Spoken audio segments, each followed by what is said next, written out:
proyectar la presentación y que me vaya ayudando a irla presentando poco a poco conforme vayamos avanzando.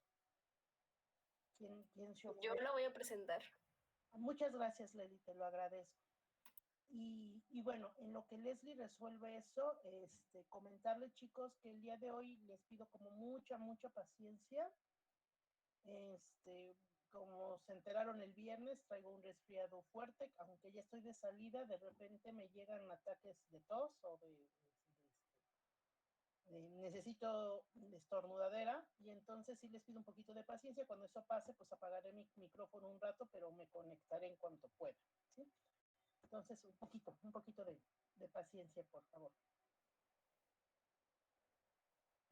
Aunque es cierto que ya tengo aunque es cierto que la presentación ya trae como una lógica, siéntanse en libertad de levantar la mano para ampliar o preguntar respecto a lo que vayamos, ¿no? Asumo esta invitación, la estoy haciendo precisamente porque se supone que leyeron para fundamentar teóricamente la práctica. Entonces, de lo que voy a hablar no va a resultar así como algo nuevo. Entonces, de alguna manera, ya todos saben al haber estado trabajando en su reporte, ¿sí? Y bueno, pues, como bien saben, hoy nos compete hablar de memoria. ¿Le das, Leslie, por favor? Y como sucedió con los otros procesos, pues no hay una definición unánime y que todos los psicólogos digan sí, esa es. Entonces, obviamente la presentación que les pongo aquí es la que a mi modo da una visión general y amplia, pero a sabiendas de que habrá autores que digan, no va por ahí, va por otro lado, ¿no? Pero bueno, esta definición creo que concentra de alguna manera la visión de diversos autores, ¿no? Y entonces la vamos a definir como la capacidad de adquirir, almacenar y recuperar información. Y gracias a esta capacidad, pues nos permite precisamente conservar y reelaborar nuestros recuerdos en función de lo que nos demanda el presente, que eso es bien importante, ¿sí? Y además de permitirnos reelaborarlos por las demandas que tenemos en el presente, también nos da elementos para que podamos actualizar ideas, hagamos planes y ajustemos nuestras habilidades en un mundo cambiante, ¿no? Una definición un poquito amplia, pero creo que engloba sus funciones como generales, ¿no? Entonces, como ven, normalmente la gente cree que memoria es el área donde nada más están guardados los recuerdos del pasado y ya nada más, ¿no? Entonces vemos que no, que es muchísimo más que un simple acumulador de recuerdos como los que vemos aquí, ¿no? En las ilustraciones que les puse. Fíjense, les puse una variadita donde está, por ejemplo, en el extremo superior derecho, un señor que se está acordando cuando era joven y se casó. A los chavos de la esquina contraria, es decir, inferior izquierda, vemos que a partir de estar viendo una gorra de béisbol, se están acordando de un partido que fueron el chavo de la inferior derecha, pues recordando a la novia, ¿no? O el melancólico que está en la parte superior central acordándose de la novia con la que terminó, ¿no? Entonces es más que un cúmulo un acumulado de recuerdos, ¿vale? Continuemos. ¿Me das, Leslie, por favor? Y bueno, con esta complejidad que tiene, cabe aclarar que el estudio formal de la memoria inicia en la década de los 50 y precisamente por surgir en esta etapa, que coincidió con el avance de la cibernética, es que se adoptó el modelo de las computadoras para explicar lo que sucede en nuestra memoria, ¿sí? Entonces, hay un primer momento en el que se codifica la información, se va registrando, y una vez registrada, pues pasa al almacenamiento, ahí se asume que de forma organizada, y dadas determinado momento una demanda del ambiente, pues hay una recuperación de la información. Esa información que en un momento registré y que la guardé, quizá habrá un momento que yo tenga que recuperar esta información. Ok, obviamente que este proceso básico aplica para la diversidad de recuerdos que tenemos. Habrá para algunos recuerdos que estas tres fases ocurren de manera consecutiva, rapidísima, como le sucedió a sus participantes de su práctica, ¿no? Tuvieron su momento de codificación, estar viendo las palabras de los animales, el almacenamiento duró muy poquito, realmente no les dimos mucho tiempo para almacenar, y después de eso le dimos una hoja para que entonces tuviera lugar la fase de recuperación. Eso que previamente habían registrado, que bueno, pues que dieran cuenta de. Pero habrá otros recuerdos que no. Por ejemplo, imaginemos lo que sucedió hace 2 Navidades, ¿sí? Lo que pasó hace 2 Navidades en su fiesta, en la fiesta de Navidad, pues ahí en ese momento codificaron cosas, ahí está guardada la información, y si ahorita les empezara a preguntar, oye, ya hace 2 años, ¿dónde cenaron? ¿Tú qué le regalaste a tu novio? ¿Qué le regalaste? En ese momento habría una recuperación. Si se fijan ahí, el almacenamiento sería de aproximadamente 2 años. Y ya en la charla esta de melancolía, oye, y platiquemos de la Navidad de hace 8 años. Bueno, pues ahí ese almacenamiento duró 8 años y aún así podrían tener en este momento la fase de recuperación, ¿no? Entonces, insisto, este proceso es en función de los recuerdos específicos del que estemos hablando. ¿Dudas, comentarios hasta aquí? ¿Vamos bien? Sí, maestra, todo bien. Excelente. Adelante. Sí, seguimos. Okay.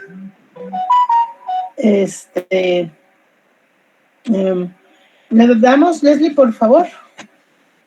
Ok, en esta veíamos que cuando hablo de los procesos cognitivos o psicológicos básicos, sí tenemos como una noción así como general del proceso, pero dependiendo del aspecto o peculiaridad que veamos de ella, la podemos clasificar en diferentes grupos. Entonces recordarán, cuando hablamos de percepción, pues la clasificamos de acuerdo a las diferentes modalidades sensoriales por las cuales podíamos tener una percepción. Cuando hablamos de atención, vimos diferentes criterios de clasificarla en función de criterios bien diferentes, ¿no? Siendo la más común, la más comúnmente aceptada, la que tenía que ver con los mecanismos implicados en ella. Ok, pues cuando hablamos de memoria no hay la excepción, también hay diferentes formas de clasificarla, y aunque de repente surgen términos, clasificaciones más, otros tipos de memoria que te mencionan de manera coloquial, la clasificación más comúnmente aceptada en la literatura científica es la que vamos a ver en este momento, ¿no? Entonces, el primer gran grupo en el que se divide la memoria es, ¿le das, Leslie?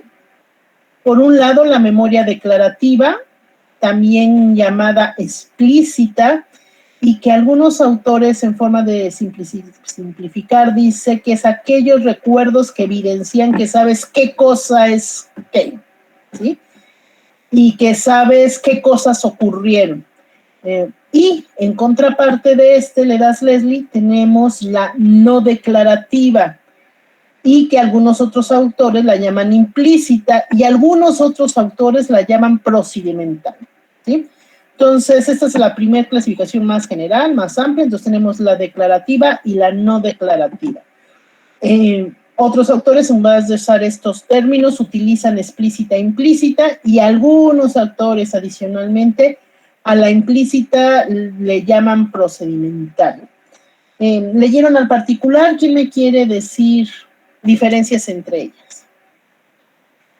No sé yo la que esté bla, bla, bla. ¿Alguien recuerda qué diferencia hay entre la declarativa y no declarativa? Leilani, ¿recuerdas algo? No, maestra, la verdad no. Ay, chicos, tan rápido, qué mala memoria tenemos. No hace mucho que les di a leer. Alejandra Nieves. ¿No? Bueno.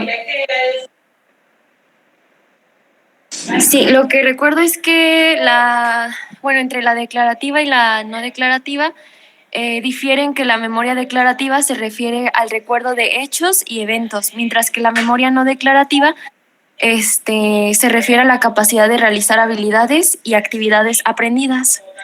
Ok, gracias. Efectivamente, Ale nos dio como una diferencia, efectivamente. Entonces, pero otra cosa que las hace diferente y que de ahí es su nombre de declarativa y no declarativa, la declarativa incluye aquellos recuerdos de los que puedes dar cuenta, de verbalizar punto por punto esos recuerdos. Por eso incluso la imagen que les puse, si se fijan en la imagen que les puse del lado izquierdo, están unos chavitos platicando.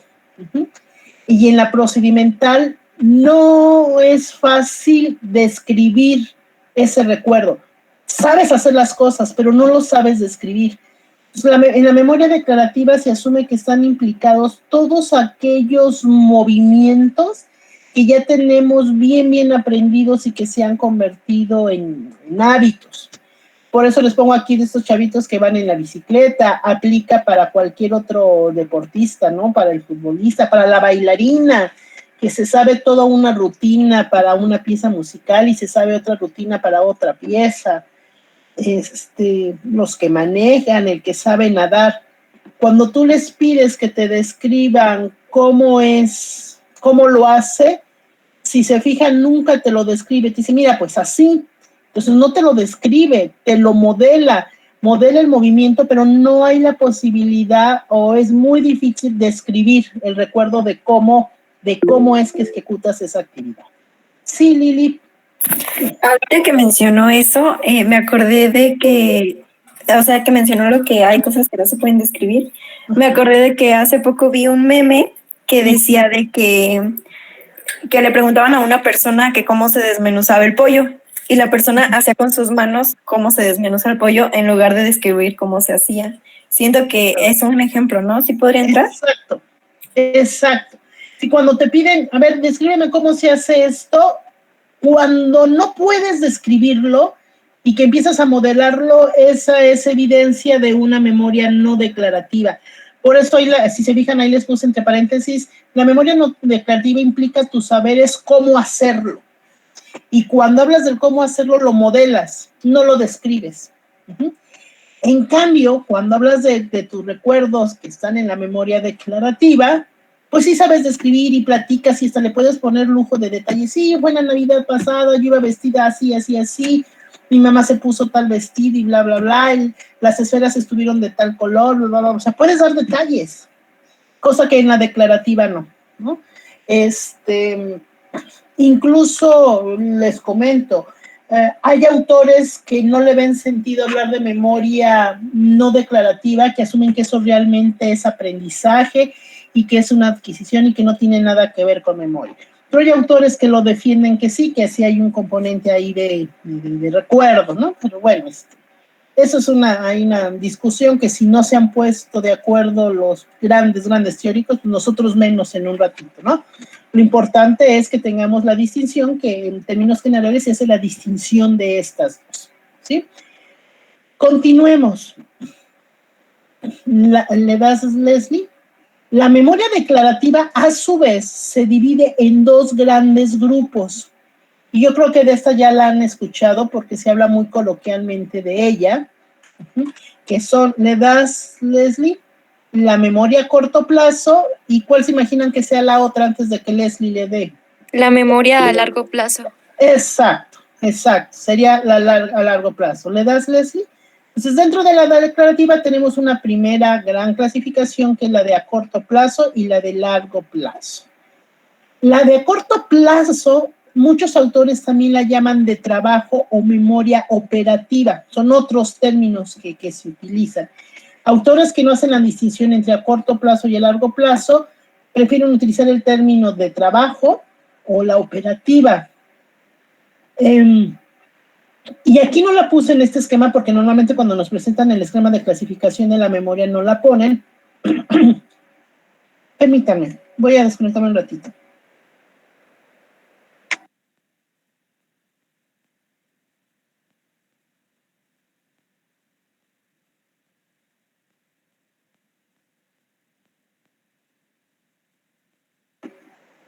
Bueno, perdón, chicos. Agregan una, y que aquí no se las puse, pero asumen que antes de la de corto plazo está la memoria sensorial, No se las puse aquí porque esta tiene una duración de milisegundos y consiste en el reconocimiento de la estimulación con la que tú estás, ¿no? Entonces se asume que esta memoria sensorial a su vez se divide en las diferentes modalidades sensoriales. Entonces tenemos memoria visual, memoria olfativa, memoria áptica, memoria visual, ¿sí? Pero pues que no hay que mucho que estudiarle, precisamente porque su clasificación está en función de las modalidades, e implica nada más así como un reconocimiento de la estimulación con la que tú estás y que esto ocurre en milésimas de segundo. Ok. La memoria a corto plazo es aquella que está presente en el momento en el que estás ejecutando una acción en particular. Y que por eso le llaman de trabajo. Hay un autor que me gusta y que equipara, dice que te imagines cuando piensas en esta distinción entre memoria a largo plazo y a corto o a largo plazo, te imagines la cocina, valga la redundancia, de un cocinero, ¿sí? Y que cuando llegas a esa cocina, de un cocinero muy ordenado, ¿sí? Y que tiene todos sus materiales en su lugar, y que en eso va a preparar un nuevo platillo, abre la alacena y pone sobre la mesa aquellos materiales o ingredientes que son necesarios para hacer esa receta que tiene en mente. Y una vez que termina los ingredientes, vuelve a guardar los ingredientes en el lugar de donde estaba. Entonces él dice que la memoria de trabajo es precisamente como esta mesa en la que pones todos esos materiales para poder dar resultado a lo que te está exigiendo en ese momento la situación. Es decir, tengo que preparar un espagueti a la boloñesa, entonces agregas a la mesa los materiales. Una vez que ya hiciste lo que tenías que hacer, regresas los ingredientes. Entonces creas un producto nuevo, pero hiciste uso de cosas que ya tenías guardada precisamente en la alacena. Entonces, a eso se refiere. A la memoria a corto plazo es aquella que implica el trabajo que estás haciendo en un momento particular y que para poder dar cuenta de una demanda que te están haciendo, haces uso de información que tienes y que además esta a corto plazo es cuando estás en una situación que a lo mejor estás adquiriendo nueva información, nuevos elementos que debes de incluir. Entonces, en esa nueva información que te está llegando, aunque parece nueva, tú utilizas ingredientes que ya tenías guardados precisamente para darle significado y organizarla y saber precisamente dónde almacenarla, ¿sí? Entonces, sí llegará nueva información. De esa nueva información que llegó, poca permanece en ese periodo de corto plazo y en función de qué tan bien organizaste y la elaboraste, pasará a largo plazo. Si la organización fue superficial y muy elaborada, esa nueva información se perderá y no va a durar mucho, nada más va a estar vigente en el corto plazo. Pero si la elaboraste y la confrontaste con mucha información que ya tenías, tiene altas probabilidades de que pase a la memoria a largo plazo. Y cuando hablo de memoria a largo plazo, están ahí esos recuerdos que han tenido, que se consolidaron y que su capacidad, la menciona, es ilimitada. Tú puedes meter recuerdos y no pasa nada. Y los recuerdos que pasan a largo plazo es difícil de olvidar, que caigan en el olvido. Entonces, la que está en corto plazo, esa sí hay posibilidades de que se olvide, pero la que llega a pasar a largo plazo, pues esta va a durar como un poquito más. Veamos cuáles son las que tengo a largo plazo. Y estas, si ustedes ya saben, así que sí espero más participación. A largo plazo le das, Leslie. Tenemos por un lado la episódica y por otro lado la semántica. ¿Le das, Leslie? No sé quién quisiera platicarnos sobre estas dos leyeron y está bien fácil está sencilla la distinción. Luis, díganos. Yo recuerdo que la episódica solo es de o sea que solo la tienes que ver una vez para recordarla y que más bien son como episodios de la vida cotidiana y es más fácil como remarcar como más aspectos mínimos, por ejemplo, en dónde estabas sentado, qué traías puesto, y si juntas varias veces la exposición, tienden como a confundirse todas los recuerdos, por así llamarlo. Muy bien, gracias Luis. Juan Armando levantó después la mano. ¿Ya nos quiere completar esta idea? Sí, con la memoria. Ay, te dejé oír, Armando, no sé si nada más yo. Juan Armando, ¿soy yo la que se perdió? ¿O? No sé si se escucha o no, maestra. Ya, ahora sí ya. Perfecto. Oye, otra vez ya no te escucho. A mí tampoco se me escucha, maestra. No sé qué pasa, Juan, sí, ¿verdad? Pasa algo. Juan Armando, no sé qué sucede, que de repente sí te oímos y de repente ya no. Mejor se lo pongo en el chat. Ay, qué pena. Ok, Juan Armando. Alejandra. Sí, es sobre la memoria semántica. La memoria semántica, pues más que nada hace referencia a los conocimientos que vamos como adquiriendo sobre el mundo, sobre nosotros mismos, son como significados, entendimientos y como conocimientos conceptuales. Ok. ¿Y qué otra característica tiene el episódico? Hay un término que me gusta mucho, que creo que describe bastante bien la episódica y que no lo mencionó Luis. Empieza con A este término. La episódica es que... ¿Alguien que recuerda? Empieza con esa característica. ¿No? ¿Nadie le da? Me parece que es atemporal, ¿no?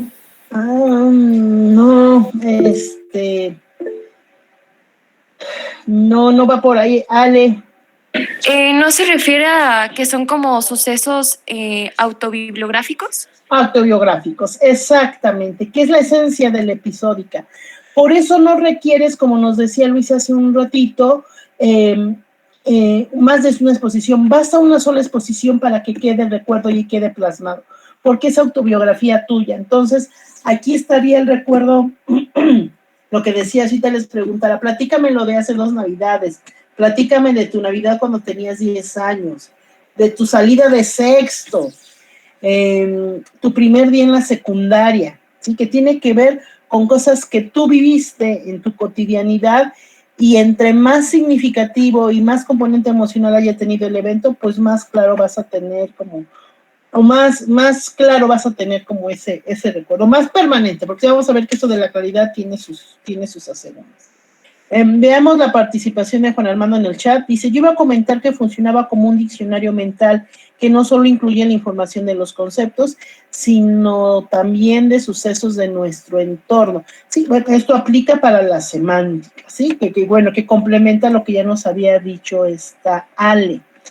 Y aunque con las participaciones que han hecho sus compañeros parece como muy clara la distinción, de repente, pues sí se pueden mezclar. Recuerden que otra característica, tú puedes recordar cuando forjaste un recuerdo.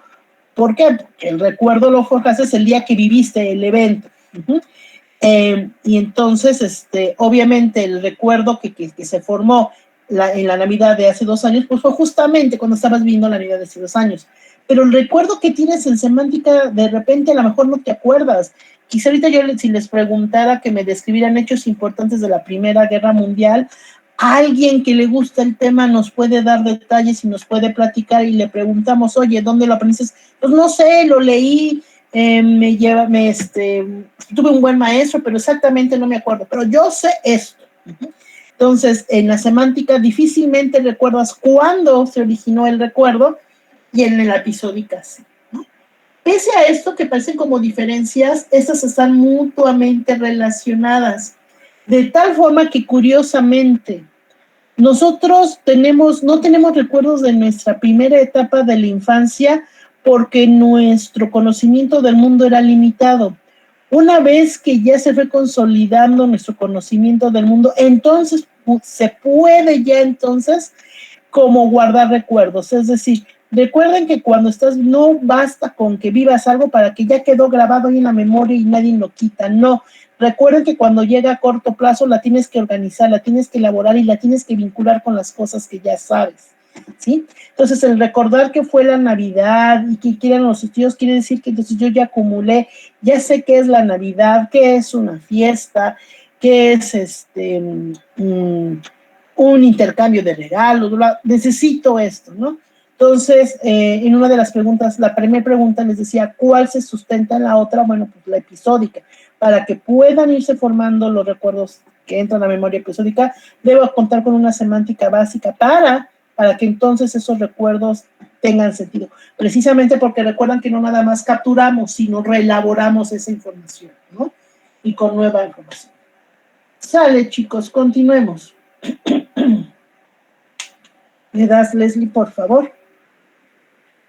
Y bueno, en función de las investigaciones que se han hecho sobre la memoria, se han generado una serie de principios, ¿no? Que son como aplicadas a todas las personas. Algunos de estos principios nos hablan de cosas muy buenas que tiene esta capacidad, pero también nos habla de ciertas limitantes que tiene, pero que normalmente suceden. Vamos a ver cuáles son esos. Le das, Leslie, al primero.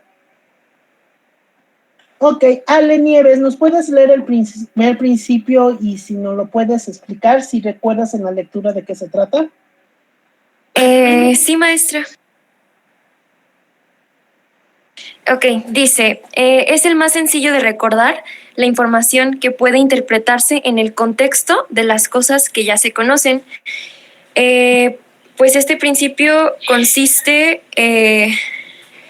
pues recordando como en el lugar o de la forma en la que están pasando los hechos o sucesos. No sé si es como que la idea que tengo. A ver, les voy a dar con un poquito más de pista y a ti en particular, Ale, que te tocó como este. Este principio se deriva de un estudio clásico de memoria de John Bradford, en la que utilizó la figura del cuate romántico que le lleva serenata a su novia, que vive en el piso más alto de un edificio. ¿Ya recuerdan ese experimento? Ale, ¿lo recuerdas? Sí, más o menos me acuerdo de haber leído algo así, pero no lo recuerdo con mucho detalle. Ok, César, adelante. ¿Tú sí lo recuerdas? Sí. Platícanos, por favor. Bueno, fueron dos grupos, si no recuerdo mal. En el primero nada más le leyeron un texto y pues no entendieron nada. Luego en el segundo grupo le volvieron a leer un texto, pero con una imagen donde se visualizó lo que usted escribió. Así recordaron más. Ajá. Ok, ¿por qué recordaron más? Porque tenían como una base que en ese caso era la imagen que reforzaba el conocimiento. Ok, exacto. Muy bien, como les decía César, si luego ahí tienen el material, los invito si luego quieren leer ese experimento que está interesante, muy sencillito. De hecho, les comento, hubo un momento que pensé pedirles eso de práctica, porque también es muy bonito, que está el dibujo donde se ve precisamente un cuate que está al pie de un edificio cantando una canción y hay unos cables que están, que tienen globos y que precisamente esos globos permitieron que la bocina subiera a la altura donde está la novia escuchando la serenata. Y bueno, el asunto es que la imagen consistió en un contexto que le daba significado a lo que estaba en el texto, porque el texto, como lo recordarán, estaba escrito de una forma muy abstracta y que si lo oías así, sin saber el contexto de qué se trataba, era de difícil comprensión y no sabías de qué caramba se estaba hablando. Pero si tú al tiempo que estás leyendo el texto estabas viendo la imagen, pues entendías a qué se refería cada una de las cosas que se hablaba. Porque en el texto no te describían así como yo se les dije, era un cuate que estaba cantando una canción. No, estaba muy abstracto, muy general. Si tú lees el texto nada más, dices, ¿de esto de qué caramba se trata? Pero si lees si ves primero la imagen, puedes entender. Incluso si recuerdan en la página del libro, primero lees el texto y hasta después te invitan a que veas la figura. Y una vez que ves la figura y vuelves a leer el texto, pues te das cuenta de que tiene mucho sentido, ¿sí? Entonces aquí la frase contexto se refiere precisamente a ese conocimiento que debes de tener de una información o saber de qué se está tratando para que adquiera significado. Si no tienes esto del contexto, difícilmente le vas a dar significado a esa información y por lo tanto se te dificultará codificarla y si no la codificas bien, con mayor razón cuando tengas que recuperarla, pues menos vas a recordar. Entonces de aquí la importancia es de entre más sepas de qué se trata y el entorno en el que está, tienes más probabilidad de recordar la información cuando se te pide.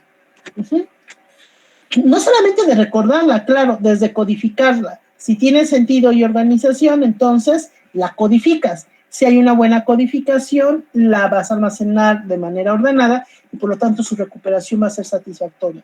Si te cuesta trabajo codificarla precisamente porque no hay contexto en el cual sustentarla, pues ya, si ya la codificación no fue buena, imagínense la recuperación, pues va a ser nefasta, ¿sí?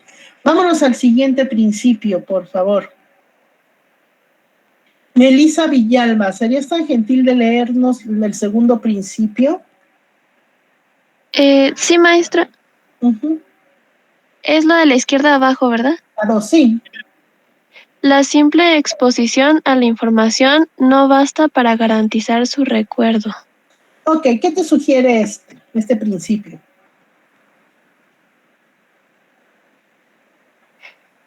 Bueno, a mí se me figura que a pesar de lo que le pongamos por ejemplo, a un participante, no siempre la persona puede hacer la misma memoria de cómo fue lo que se le expuso. Ok, más o menos, sí, por ahí va.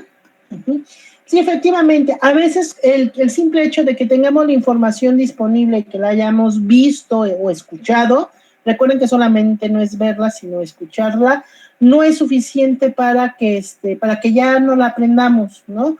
Requerimos todo un proceso de elaboración y de vincularla con información que ya tenemos. Porque si nada más me expongo ante ella, pues difícilmente la voy a recordar.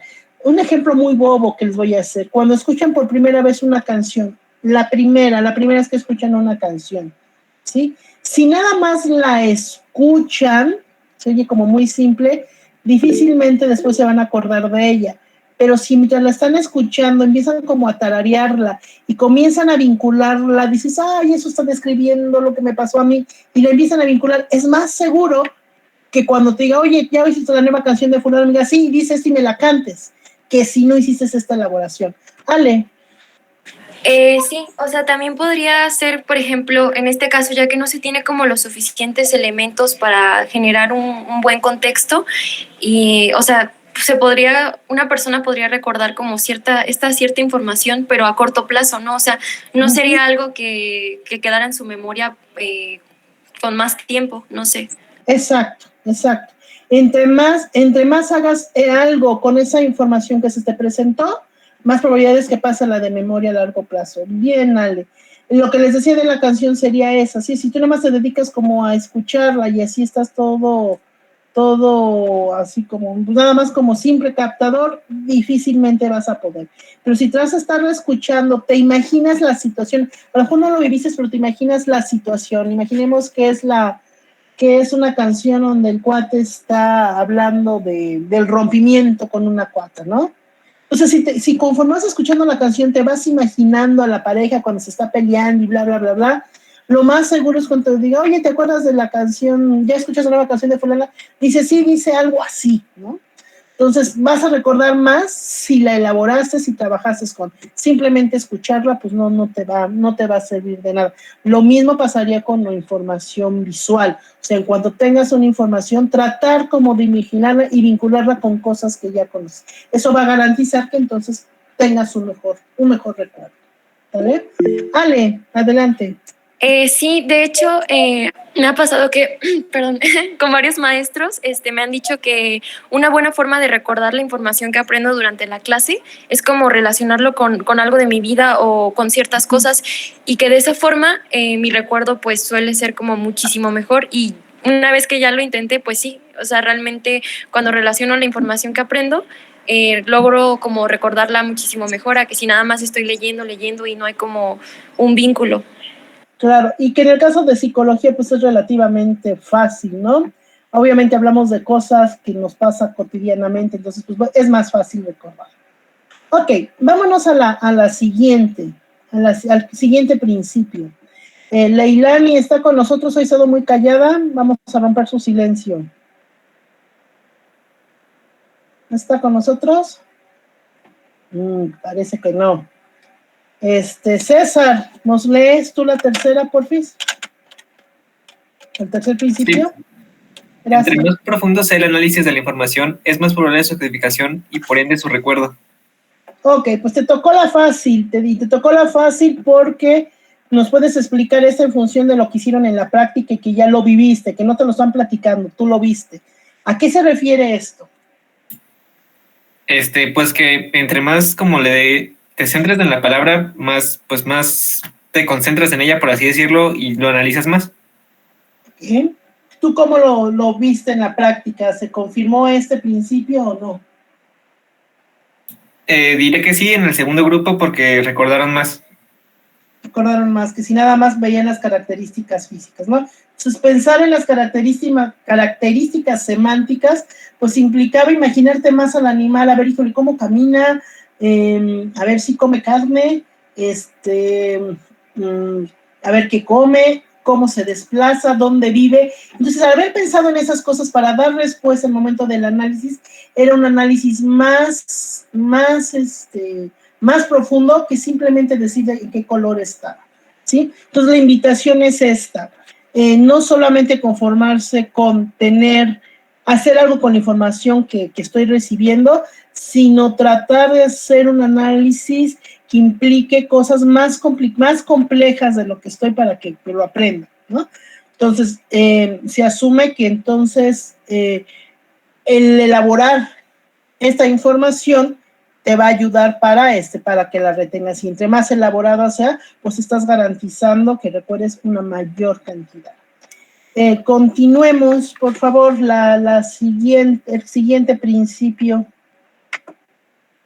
Siguiente principio, por favor. Tenemos vamos a ver a quién, déjenme a la lista. A la lista. ¿A quién le diremos? Eduardo Antonio, ¿puede usted hablar? ¿Tiene posibilidades de abrir su micro? Parece que no está con nosotros.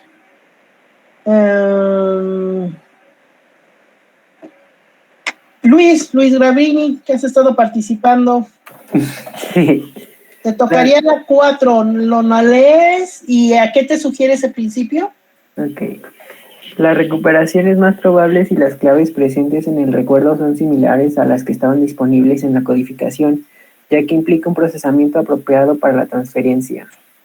Ok, ¿a qué se refiere y qué experimento está vinculado con esto que demostraron que este principio es real? ¿Lo recuerdas? No, la verdad no.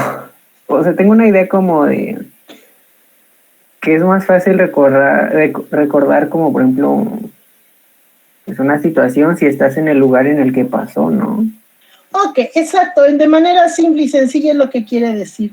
Si en el momento de la recuperación, en el que te están pidiendo que recupere la información, hay muchas cosas que se asemejan a las que estaban presentes cuando codificaste, te va a ser más fácil el recuerdo. Entre más diferente sea la situación en la que codificaste a cuando recuperaste, pues les va a costar como más trabajo, precisamente porque todas esas cosas que fueron similares, pues te pueden ayudar como a vincular y que te haga claro el recuerdo.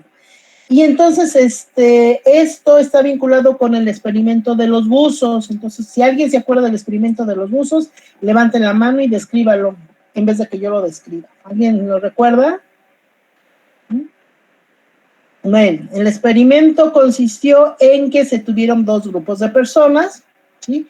A un grupo de personas, bueno, tuvieron más grupos. A un grupo le presentaron, a la hora de codificar, le presentaron una lista de palabras, luego le pidieron que se sumergiera en el agua y estando en el agua le pidieron que recordara las palabras que se le habían presentado.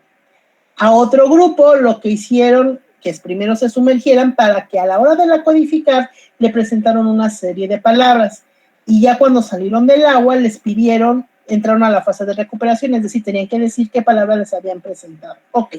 Pues a las personas les costó trabajo, precisamente por haber cambiado como de este contexto.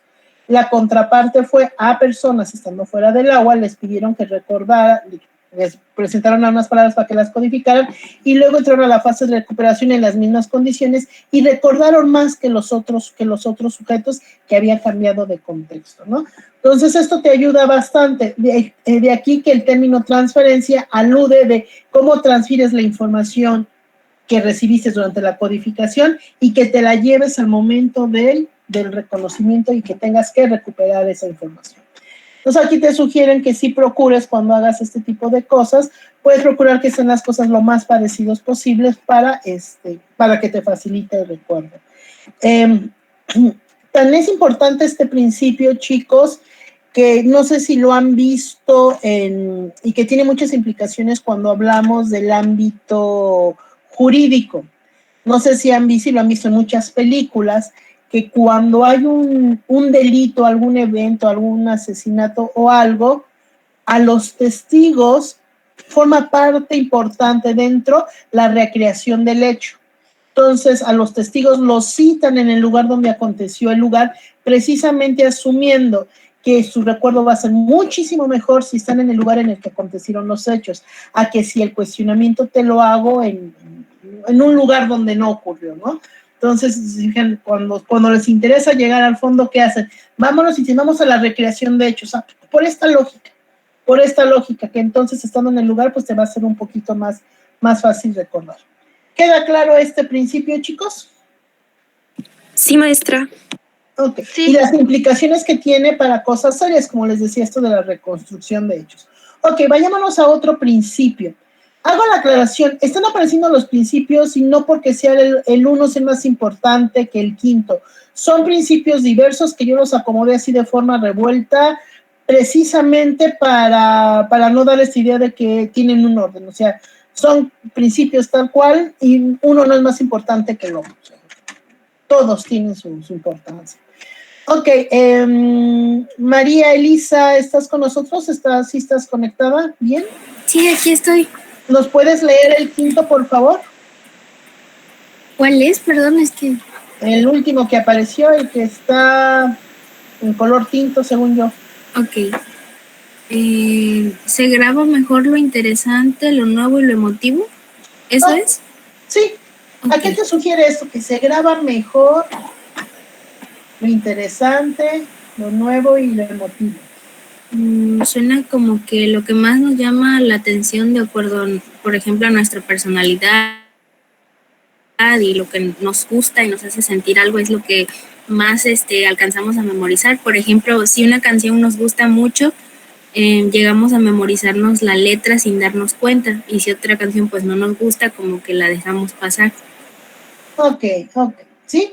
Es una combinación, está bien tu explicación, ¿no? Efectivamente, si se convergen esos tres elementos, interesante, nuevo y emotivo, hay mayor garantía de que recuerden. Imaginemos entonces esto, que los invitan a un concierto de un fulano que ni les gusta, pero pues fueron por unirse al relajo y fueron, pero no vas a recordar ni qué canciones, ni cuántas cantó, ni cómo iba vestido el fulano, ni te vas a acordar. Pero si te invitaron a un concierto de un artista que te encanta, es así como, wow, tu máximo, eres su seguidora, siempre te ha gustado su música, se hace que es bien padre el concepto que maneja.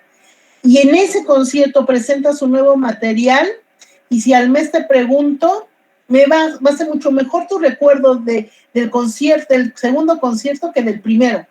¿Sí? Precisamente porque convergieron estos tres elementos. Por eso habrá materias de las que sí se acuerdan como del material, porque dicen, pues porque les resulta interesante, y otras que no les gusta, pues por más que le echen ganas, como que hay un factor ahí como en contra de. ¿Sale? Continuemos. Siguiente principio. Insisto que aquí el orden de los factores no altera el producto. Y pero bueno, vamos a ver. Sergio Raúl, ¿está con nosotros? ¿Se puede conectar? Estoy almorzando, maestra, una disculpa. Ok. Jimena, Geray, ¿tú estás en posibilidades? Parece que no. Jimena, sí, adelante. Te tocaría el sexto. Leerlo ¿Y qué entiendes que nos está diciendo? ¿Me escucho? Sí, perfecto. Ok. ¿Cuál es el que está en naranjita? Este es el de abajo, el naranjita. Los recuerdos no son copias exactas de informaciones y recuerdos. Hay recuerdos con huecos rellenados. ¿A qué se refiere eso? Bueno, relacionándolo con lo del experimento, en mi caso, hubieron varias veces que cuando no se acordaban bien y se forzaban, decían otras cosas que no tenían nada que ver. Ok, exacto. Sí, por ahí va. Muy bien. ¿Alguien más? ¿Alguien más? Pues bueno, si se fijan, como bien Jimena nos dio como la explicación cotidiana, a eso se refiere. Y creo que este principio quita el mito de que luego a veces se habla de que la memoria es así como una copia exacta de lo que pasó y que cada vez que sale mi recuerdo a la luz es exactamente igual. Es decir, cada vez que narro un recuerdo va a haber cosas que le voy a quitar y que le voy a poner, lamentablemente, ¿no? O sea, quizá habrá gente que tiene lo que se llama memoria como fotográfica, que a lo mejor te puede recordar las placas que traía un vehículo, pero párale de contar, te puede tener una claridad y una copia de un hecho así como congelado, como una copia. Pero todo un evento, toda una secuencia de eventos en una situación, lamentablemente, pues va a tener huecos. No todo va a ser muy claro. Y con miras a que siempre tratamos de que ese recuerdo tenga sentido que hacemos, pues le rellenas de cosas que asumes que le dan sentido, pero no necesariamente coinciden. Entonces, de aquí la importancia que en las diferentes disciplinas se insiste mucho en hacer un registro meticuloso de los hechos que estamos estudiando, porque la memoria es frágil y nos va a engañar, y de repente la primera vez que demos cuenta de ese recuerdo lo diremos de una forma, la segunda vez lo diremos de otra, la tercera vez lo diremos de otra, precisamente porque va a haber cosas, recuerden, que se van olvidando y otras que sí van pasando, pero entonces tratas de llenar esos huecos con lo que te acuerdas. Hay un estudio muy bonito que te demuestra esto, bonito, y te evidencia este principio. A los participantes les pusieron un video actuado, no fue real. El video que vieron es una escena en un banco donde hay personas formadas frente a una ventanilla, y entre las personas que hay en la escena hay un chavo de color, obviamente el estudio lo hicieron en Estados Unidos, hay un chavo de color negro vestido bastante fodonguillo, y también en escena aparece un chavo de buenos bigotes, o sea, bien guapetón, ¿sí? Y bien vestido. Y el caso es que la escena comienza muy lenta, donde empiezas a ver cómo esta gente en el banco va entrando y saliendo, y de repente comienzan a suceder cosas raras, empieza a moverse mucha gente porque empieza un asalto. Y en el asalto pasan las cosas rapidísimo, ves como hay gente que se tiene que tirar al suelo por los gritos de la persona y bla, bla, bla. ¿Sabes? Insisto, el video fue actuado. Ok. Les mostraron ese video y a la semana volvieron a contactar a los participantes y les comenzaron a hacer preguntas sobre el video, ¿no? Y algunas de sus respuestas eran correctas. Por ejemplo, unas preguntas eran: ¿cuántas mujeres había en la escena? ¿El cajero era hombre o mujer? Entonces, esas cosas se las sabían dar bien. Pero de repente, una de las preguntas era que quién inició el relajo del asalto, y las personas, los participantes dijeron que el chavo negro, y disculparon al guapetón. Les vuelven a poner el video, pero ahora en cámara lenta, y cuando ves en cámara lenta, el que realmente inició el disturbio fue el chavo guapetón, pero la gente rellenó los huecos esos porque era tan rápido, pasó todo tan rápido que no se pudieron dar cuenta. Entonces, ¿qué hicieron? Sí tenían un conocimiento de cómo iniciaba la escena, pero en la parte final, donde era como pasaron muchas cosas y todo confuso, lo más fácil les resultó pues echarle la culpa al que culturalmente sabemos que es una sociedad, la población negra es un sector como muy vulnerable, ¿no? Y lamentablemente víctima de discriminación. Entonces, la gente llenó hueco con lo que sabe, y con lo que saben los vio muy en común es que los negros son una población, bueno, y aparte de negro les digo que iba bastante fodongo el chavo, ¿no? El actor que interpretó. Pues bueno, ese es un ejemplo, es un experimento que demostró este principio, ¿sí? Entonces, la moraleja de esto, pues no confiar en nuestros recuerdos, chavos, saber que hay cosas que sí son reales, pero que otras pues ya están más matizadas y más arregladas que otra cosa, ¿no? No por mala onda, así actúa esta capacidad, ¿sí? De aquí por eso que cuando necesitamos tener fidelidad de un recuerdo, pues recurramos a métodos muy precisos para que quede evidencia de lo que realmente aconteció, porque si no, si nos basamos en lo que recordamos, pues ahí sí vamos a patinar feo, ¿sale? Y no porque seamos tontos, desmemoriados, así actúa la memoria, ¿ok? Y veamos un último principio asociado con la memoria, por favor. Y que se lo vamos a dejar a Samantha García. ¿Estás con nosotras? ¿Con nosotros, Samantha? Sí, maestra. ¿Te lees el último y qué entiendes por él? Sí. Se recuerda mejor aquello que se relaciona con sucesos emocionalmente significativos. Ok. ¿Qué querrá decir? Pues supongo que para mí quiere decir que es cuando, como por decir, nuestra graduación la recordamos porque fue un momento emotivo para nosotros. Exacto. Y por decir, cuando pasamos por alguna tienda o así, ese recuerdo como no le damos importancia emocional, pues se puede decir, pues no lo recordamos como tal.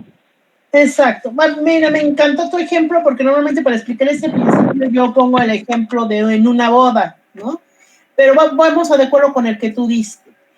Tú dices, tú puedes recordar tu graduación de la prepa, ¿no? Y puedes recordar cómo andabas vestida, qué música tocaron, bla, bla, bla.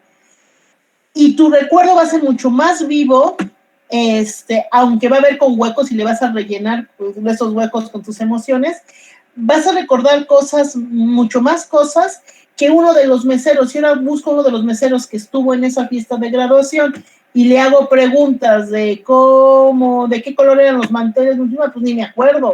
¿Por qué? Porque para el mesero no fue un evento emocionalmente importante, fue un evento más al que tuvo que ir porque es su trabajo, pero sus emociones no estaban implicadas. Si ahora les pregunto a los festejados, a los graduados, van a tener mejor recuerdo precisamente porque en ellos estuvo el componente emocional, mientras que para los meseros, pues no, fue un día más de trabajo. ¿Queda claro, chicos, por ahí estos principios? Sí, maestra, quedan claros. Adelante, pues prosigamos. Sí. Ok. Y bueno, haciendo un poquito como de historia y irnos a los principios de la investigación en memoria, siempre que hablo de la memoria estudiado de manera científica, importantísimo recurrir a la imagen de Hermann Ebbinghaus, ¿sí? Hablar de memoria y no darle crédito a Ebbinghaus es sí cometer aquí como un tipo de delito académico, ¿no? O sea, hay que reconocerle, fue el primer investigador que empezó a hacer un estudio formal y que muchas de las cosas que se sustentan y que se consideran en la investigación actual, pues fueron precisamente por cuestiones que él hizo y que él observó, ¿sí? Entre las cosas que hay que reconocerle a él es la noción de la curva de olvido, ¿sí? Y lo del periodo de consolidación y además el método que utilizó para estudiar, el método que utilizó para estudiar a la memoria y que lo llevó a determinar qué tiene que ver esto de la curva del olvido. Ok, su método fue que se los puse en el extremo inferior derecho, las denominadas sílabas sin sentido, que como su nombre lo sugiere, fueron sílabas compuestas por tres consonantes. Ahí les puse un ejemplo: RTD, WYZ, JBK, ¿sí? Él decidió utilizar listas de este tipo, de sílabas sin sentido, con la idea de no utilizar palabras cotidianas. Desde su visión, y aunque sí tiene razón, y aunque tiene razón, muchos recurrimos a palabras cotidianas para hacer los estudios. Pero bueno, él decía que era conveniente utilizar este método Porque cuando utilizas palabras del uso cotidiano, ocurren dos cosas. Una, si tú presentas palabras pertenecientes a una misma categoría semántica, como lo hicimos en la práctica, corremos el peligro de que la gente, con tal de llenar huecos, te mencione animales que ni venían, ni no se los presentaste, pero como era categoría de animal, trataron de llenar la lista. O sea, eso recordaban que ellos tenían que recordar 32 palabras. Y a la hora de estar anotando, y como les faltaron palabras, pudieron mencionar animales que no venían, precisamente como esta tendencia o este principio de que llenamos huecos con lo que creemos que puede funcionar, ¿no? O también puede suceder que si me presentas una lista de palabras revueltas que pertenecen a diferentes categorías semánticas, tú puedes recurrir a usar sinónimos porque no te acuerdas exactamente bien. Por ejemplo, si entre la lista venía la palabra gafas, hay posibilidades que en el recuerdo me digas la palabra lentes. O si tú viste en la lista la palabra maleta, puede ser que en el recuerdo pongas la palabra beliz, si tú usas más común la palabra beliz para referirte al artefacto que utilizas para guardar tu ropa cuando vas de viaje, ¿sale? Entonces, él sustituyó ese tipo de palabras por las sílabas de sentido. Hay quienes sí utilizan este método, hay quienes por alguna razón pues decidimos seguir utilizando las listas de palabras a sabiendas de estos problemas que él evidenció. Ok, bueno, además de este método, ¿en qué consistió la curva del olvido y que nos llevó a información muy, muy importante? Veamos el gráfico que tenemos aquí en pantalla. Vean cómo en el eje de las Y tenemos el porcentaje del contenido retenido, o sea, qué tanto recuerdas, ¿sí? Y en el eje de las X, el tiempo que transcurre. No sé si Leslie puede ayudarnos colocando su cursor en donde vamos a ir viendo cambios. No sé si puedes ir moviendo tu cursor, Leslie. Vamos a ver cómo el primer evaluación del recuerdo se hizo inmediatamente después de presentarle la palabra, que es el punto que está casi al 100%, ¿sí? Vean cómo después, inmediatamente de presentarle la palabra, se recordó el total de las palabras que se presentó. Pero vean cómo a los 15 minutos de bajas, que fue la siguiente evaluación que se hizo, él olvidó el 40% de las palabras, o sea, nada más recordaba ya el 60% de esa lista. A los 63 minutos, ¿qué pasó? Ya se había olvidado más de la mitad de esas palabras. A los 525 minutos, ya se habían olvidado el 60% de las palabras. A las 24 horas de haber recordado esto, solamente había un recuerdo del 35% de esas palabras. A los 2 días, si se fijan, ya fue muy poquito fue muy bajo ya lo que se llegó a perder. Este periodo donde vemos es lo importante que vean cómo del primer recuerdo al segundo, cómo hubo bajón rápido. O sea, nada más hubo una diferencia de 19 minutos y vean cuánto se olvidó. Ahora comparen lo que se olvidó entre el día 1 y el día 2. Se olvidaron muy poquitas palabras. Justamente aquí es cuando tiene sentido esto del periodo de consolidación. Es decir, las palabras que fueron bien aprendidas, el 30% de las sílabas que sí fueron aprendidas, a los 31 días todavía había el recuerdo. O sea, mucho del material nuevo se perdió, fue poquito, ¿no? Entonces, a esto se refiere la curva de olvido, que es un fenómeno que pasa de ese material nuevo al que eres expuesto, ¿sí?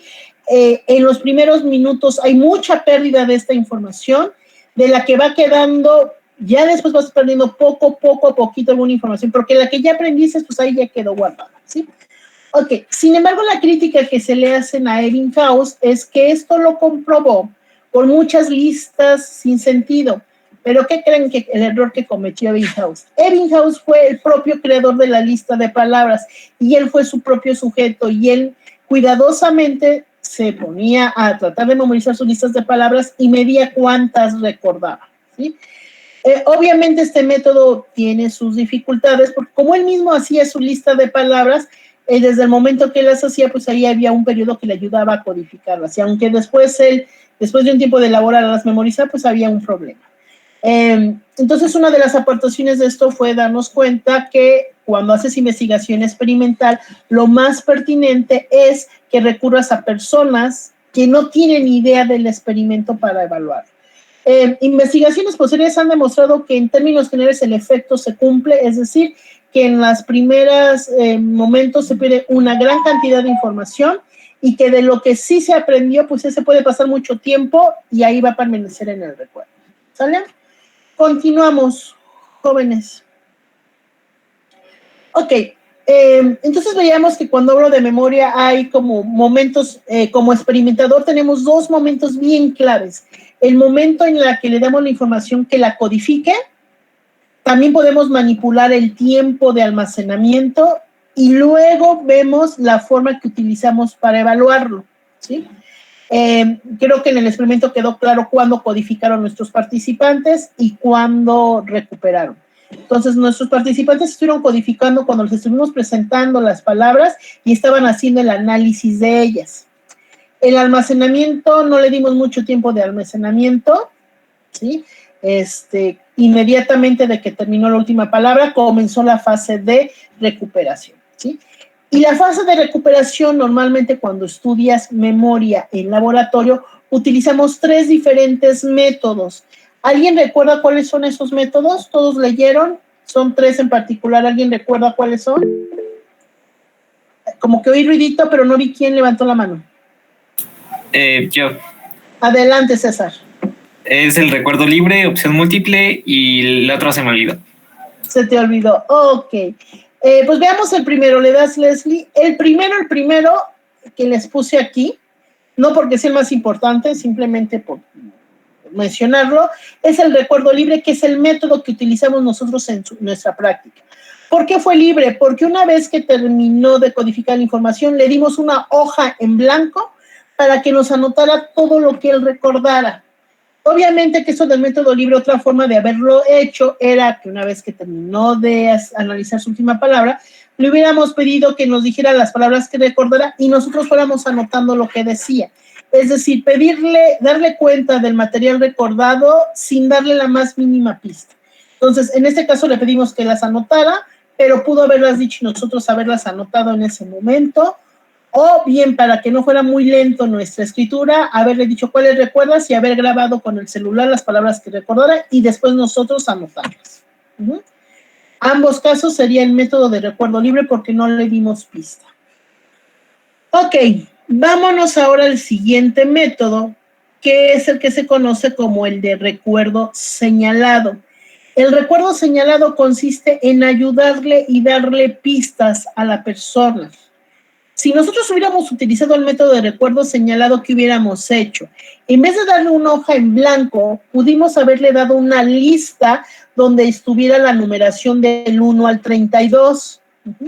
Y que en cada una de esas palabras, de esa numeración, hubiéramos puesto la letra inicial de cada palabra y la letra final. Y entre esa letra inicial y final, haberle puesto las rayitas necesarias para completar la palabra. Por ejemplo, en la palabra cisne hubiéramos puesto la letra C, luego 3 rayitas y al final le pondríamos la N. Las rayitas serían para que me pusiera la E, la I, la S y la N. Y así hubiéramos hecho con todas las palabras y hubiera sido un recuerdo señalado. ¿Por qué? Porque le estaríamos dando la primera y la última palabra, primera y última letra de cada palabra, y además de pilón le estamos poniendo las rayitas que le estamos indicando cuántas letras faltan entre esas dos, ¿sí? ¿Queda claro, chicos? ¿Cómo hubiera sido el recuerdo señalado? ¿Sí? Sí, maestra. Ok. Más o menos. Más o menos, ¿quién dijo más o menos? Yo, Melissa. Okay. El de recuerdo señalado es cuando te pongo las palabras, si te puse a que recordaras una lista de palabras, yo te pongo las palabras como incompletas, como ¿has jugado alguna vez ahorcado con alguien? Sí. Imagínate un tipo ahorcado, ¿vale? Que es que le pones la palabra incompleta y la persona te tiene que ir diciendo letras y tú vas colocando las letras donde van. Más o menos así sería el formato, que le pones el inicio, la letra inicial y final de cada palabra para que él nada más llene los huecos. ¿De acuerdo? Ah, ok, sí, gracias. De nada. Entonces, de eso de recuerdo señalado, pues obviamente pudimos hacer como diferentes niveles. Uno muy elemental hubiera sido donde además le hubiéramos puesto la letra inicial de cada animal. Pues ahí sería un señalado muy leve, pero bueno, ahí estaría. Otra forma hubiera sido que más elaborada es nomás ponerle la inicial y la final. Otra pista más fue lo de haberle puesto las rayitas. Entonces esas serían como opciones. Ok, y tenemos un tercer método que se conoce como es el de reconocimiento. ¿En qué consiste este método? Consiste en presentarle de manera simultánea o uno a uno la misma información que se le dio a codificar, solo que mezclada entre información nueva. Por ejemplo, si hubiéramos usado este método en la práctica que les puse, en vez de entregarle una hoja en blanco, le hubiéramos entregado una hoja dividida, por ejemplo, en 50 casillas, y en cada casilla apareciera el nombre de uno de los animales. En 32 de esas casillas revueltas, pondríamos las palabras que sí le presentamos para que codificara. Los otros 18 casillas estarían rellenadas con nombres de animales que no aparecieron en la presentación. Y la tarea del sujeto hubiera consistido en trazar un tache en cada una de las palabras que sí le fueron presentadas en su momento. ¿Quedan clara la diferencia de los métodos, chavos? Sí, maestra, gracias. De nada. Ok. Pues continuemos con esto. Ok. Bien, pues pues ya hemos visto qué cosas tiene la memoria, qué principios están asociados, y además de lo que ya hemos visto, pues la memoria no es perfecta. Igual como mis otros procesos que también no son perfectos, pues la memoria es no la excepción. Pero eso lo hace interesante y justamente es lo que hace que siga y siga la investigación en esto. En términos generales se reconocen 3 tipos de fallos de memoria. Uno de ellos es, ¿le das, Leslie? Es lo que tiene que ver con la interferencia. Aquí la interferencia tiene un concepto y una noción bien diferente al uso que le dimos cuando hablamos de ella en atención, ¿sí? Para que no me confundan. En atención la interferencia tiene una forma de darse y en la memoria tiene otra forma de darse. Cuando hablo de interferencia en el caso de memoria, distingo 2 tipos de interferencia, la proactiva y la retroactiva. Para hablar de interferencia tengo que comparar 2 tipos de conocimientos o de información antigua versus nueva. Cuando yo digo que tuvo lugar una interferencia proactiva, quiero decir que información vieja que tengo me impide crear nuevos recuerdos.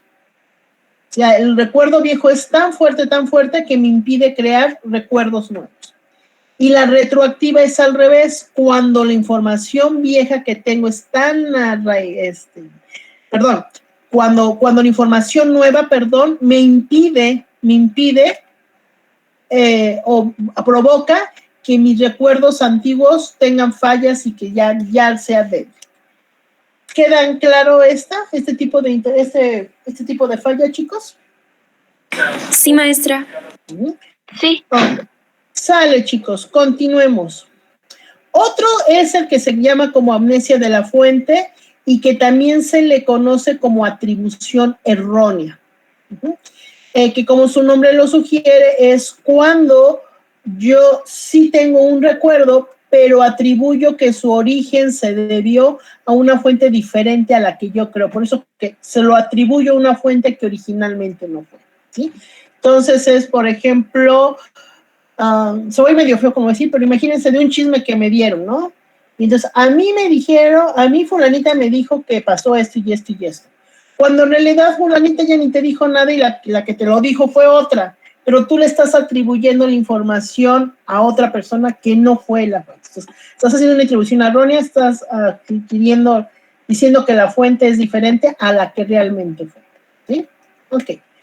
Un tipo particular de este tipo de amnesia, ¿le das, Leslie? Es el caso de la criptonesia, que también se conoce como el plagio involuntario, que si mal no recuerdo, Leilani la vez pasada nos mencionaba que le llamó la atención esta, ¿sí? Y que consiste precisamente que de repente asumas que una idea particular con la que de repente tienes y te está revoloteando en la cabeza, asumes que esa idea tuya y que es bien original, cuando en realidad eso no es cierto. La leíste en algún lado, la viste en algún lado, pero te olvidas de que la viste o que la tomaste de un lado y la asumes como si fuera tuya, ¿no? Yo aquí en este sí a veces dudo que sea real, que la gente tenga criptonesia, a veces siento que, no sé si realmente sea criptonesia o hacerse el tonto, pero bueno, se reconoce que hay esa posibilidad, ¿no? Vámonos a la siguiente. Otro tipo de fallos en la memoria es lo que se conoce como la memoria falsa, y que esta es bien peligrosa cuando hay gente que manipula esta cuestión, ¿no? Es cuando la gente puede manipular la información y hacerte pensar que esos recuerdos en realidad son tuyos y que pasaron, y que a este tipo también se le conoce como sugestibilidad. ¿Alguien recuerda el experimento que describen en el texto que les di para demostrar eso de la memoria falsa? ¿Alguien la recuerda para que nos lo platique? Yo no recuerdo, maestra. ¿Tú no? César, ¿tú te acuerdas? No, la verdad no. Creo casualidad? Que es lo de que a los participantes en la de memoria le editaban una foto en donde ellos aparecían y les empezaron a como contar. Pues sí, editaban una foto en donde metían a los participantes y empezaron a contar qué había pasado supuestamente, y después como de varias exposiciones los participantes decían que sí había pasado. Claro, exacto, sí, es cierto. Eso consistió en que a los participantes, con ayuda de sus familiares, les pidieron fotografías de ellos de niños y esas fotografías las editaron. O sea, las fotografías obviamente en su momento tuvieron lugar en un lugar particular. Por ejemplo, ponen el ejemplo de la foto de un chavo que se tomó foto con su papá en el jardín de su casa, y a la hora de editarla, la editaron en un globo aerostático que iba volando, ¿no? Y entonces se la presentaron al participante, ya grande, le presentan esa foto de cuando era niño y le dicen, esa foto te la tomaron cuando viajaste con tu papá en un globo aerostático. Y el cuate decía que sí se acordaba de ese viaje y hasta te daba disque detalles de lo que pasó en ese paseo, ¿no? Entonces, pues bien peligroso que luego se pueda hacer esto, ¿no? Pero pues sí suele pasar, hay gente que es hábil para hacer esto y bueno, si quieren ver un caso clásico de cómo gente perversa puede generar esto de memorias falsas, les sugiero que vean la película de Farinelli, que es un caso real. O sea, Farinelli sí existió, que fue un cantante italiano de ópera, y que él sufrió de memoria falsa. Está bien interesante la película, les sugiero que la vean, ¿no? Ok, le das que haya nuestra memoria y que no necesitamos de una lesión cerebral para que llegamos a tener estos fallos. Pero hay otros casos en los que es a partir de una lesión cerebral que ocurren lo que llamamos las alteraciones de la memoria. Esa es la muy alta, pues diferentes cuestiones que provocan una lesión cerebral, ¿no? Y bueno, creo que es muy sabido que entonces las alteraciones de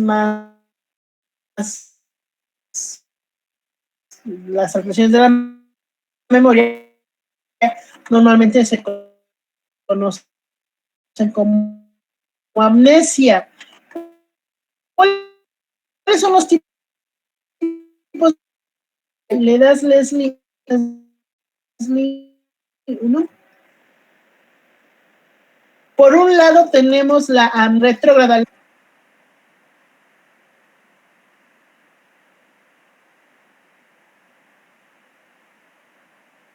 Leslie. Tenemos las amnesias retrógradas. Soy incapaz de recordar. Me cuesta trabajo recordar de cómo me llamo y me puedo olvidar de mi vida. Y la amnesión, mis recuerdos del pasado están intactos, pero a partir de la lección me cuesta mucho trabajo almacenar nueva información. O sea, no puedo aprender, me presentan nuevas cosas para aprender y no las puedo. Es decir, tuve mi lesión, mi médico me explicó que se va 5 minutos, regresa y dice que ya lo vi. ¿Quién es? O sea, mi trabajo de la lesión, pues esto puede ser transitorio o puede ser permanente. O degenerativo, como en el caso de la edad, pues lamentable, espero que sean pacientes con sus abuelos o con sus bisabuelos, que son incapaces de recordar si en la mañana se tomaron la pastilla para la presión, pero te platican con lujo de detalle el día de su boda o el día que llevó a bautizar a esta intacta, pero la anterograda pues sí está afectada, ¿no? Lo que pasó hace un ratito se le pudo haber olvidado, o sea, no se acuerda si se tomó la pastilla de la presión o no, ¿sí? Ok, otro tipo de alteración le das, Leslie, es la que se conoce como amnesia global transitoria. Global implica que tienes problemas de recordar tanto lo pasado como para crear nuevos recuerdos. Afortunadamente esta pues es transitoria y de repente puedes, la incapacidad tanto del pasado como nueva, y paulatinamente la vas recuperando. El otro tipo de amnesia, en estas se tienen en característica que la lesión fue en el daño, fue a nivel del cerebro. Pero hay otro tipo de amnesia, si le das, Leslie, es la que se conoce como la amnesia funcional, y que aquí las causas se asumen como que son psicológicas. Hay ocasiones en las que es pero tan traumático el evento que viviste, que bloqueas la información y por más que quieres, pues no guardas el recuerdo de. Cuando ese es el caso, se habla de amnesia funcional, donde la causa del olvido no fue una lesión cerebral, sino la vivencia fue lo demasiado traumático, te afectó, fue bastante fuerte, que provoca que lo olvides. Entonces, eso se asume que es como un sistema protector del cerebro para no causarte más daño, ¿no? Lo malo sería ideal que uno pudiera controlar qué olvidas y qué no, ¿no? Hay cosas que por más traumáticas quieres olvidar y las hay, pero no, pues. Sería maravilloso que esto fuera voluntario, pero pues no es así. A veces ocurre, a veces no ocurre. Ok. Y finalmente tenemos, que la puse aquí porque el autor que les di a leer aquí no la puso, pero no, para mí no tendría por qué estar aquí. Le das, Leslie, sería la amnesia infantil, y que se asume, y no deberían estar aquí porque cuando hablas de alteraciones hablas de casos particulares, y en el caso de la amnesia infantil pues no es un caso particular, todos, absolutamente todos padecemos de ella, que consiste en no tener recuerdos nuestros, no tener recuerdos autobiográficos de lo que pasó antes de nuestros 3 años, alrededor de los 3 años. Obviamente no es la fecha exacta, que el día que cumplo 3 años mágicamente se borra todo, no. O sea, es alrededor de los 3 años que empieza a suceder esto. Lo que sucedió antes de ese periodo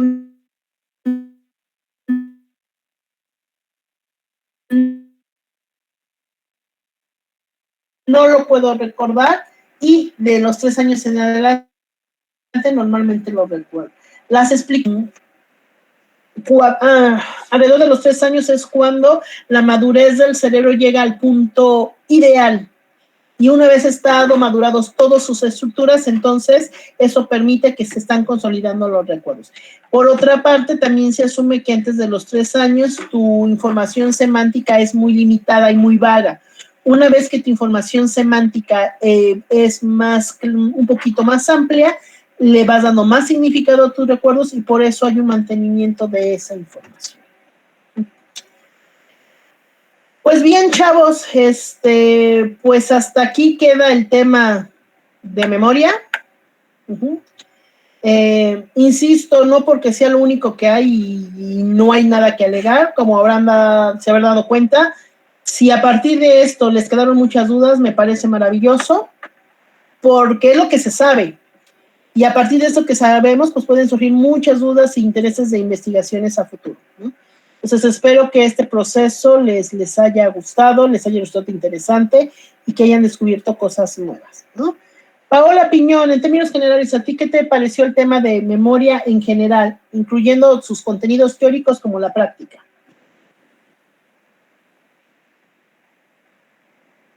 Paola, ¿estás con nosotros? Sí, bueno.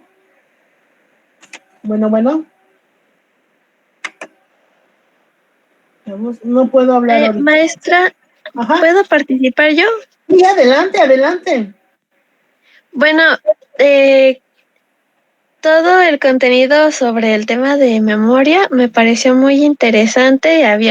Hay muchas cosas que yo no sabía y pues que me gustó mucho aprenderlas también, porque pues así uno se da cuenta de algunas cosas. Por ejemplo, pues hay veces que uno no tiene buena memoria o se te confunden las cosas, como que uno mismo distorsiona algún recuerdo pensando que fue una cosa, pero no fue eso. Sí. Pero sí fue muy interesante las prácticas y los experimentos, todo lo que se llevó a cabo, pues en esta materia me pareció muy interesante. Ok, gracias Melissa. También levantó la mano Jimena. Jimena, díganos usted. Ay, pues a mí me gustó bastante el tema. La verdad, pues al nosotros tener que primero que hacer todo el trabajo, o sea, todo, fue como que a mí me permitió investigar y aprender mucho más sobre esto, y ahorita ya que nos explicó todavía ya le entendí más. Y pues la verdad, no solo esta, sino todas las prácticas me gustaron muchísimo, de verdad. Qué bueno, y falta una. Ale. Bueno, a mí el tema de memoria creo que ha sido hasta el momento mi tema favorito. La verdad es que pues cuando se habla o cuando yo llegaba a hablar o escuchar de memoria, no me imaginaba que contenía tantas cosas, y asimismo, como decía mi compañera Yeray, el hecho de que nosotros tuviéramos que construir de alguna manera la práctica, pues hizo que nos pusiéramos a investigar más y a leer más. Entonces eso todavía hizo que aprendiera muchísimo mejor y me motivó más al aprender del tema. Pero en general me gustó mucho, y también la parte práctica. Creo que me gusta mucho esta parte porque así uno mismo puede observar tantas cosas, y me pareció curiosísimo cómo es que en el recuerdo profundo pues podían recordar más palabras y, o sea, todos esos pequeños detalles creo que fueron bastante buenos. Qué bueno, me da gusto, Ale. Ok. Pues bien, chavos, pues todavía nos queda, lamentablemente nos queda mucho por ver y poco tiempo. Pero a ver, Jimena, ¿algo más? Sí, maestra, lo que pasa es que mi equipo le habíamos presentado el trabajo y nos dijo que ya que tuviéramos unas cosas se lo volviéramos a presentar. No sé si hay posibilidad de que sea ahorita que terminemos la clase. Sí, ya, no sé si estás en el equipo de Juan Armando. ¿O es otro equipo? Es otro. A ver, entonces dame chance nada más como para cerrar con el grupo, y ahorita ya me quedo con los equipos.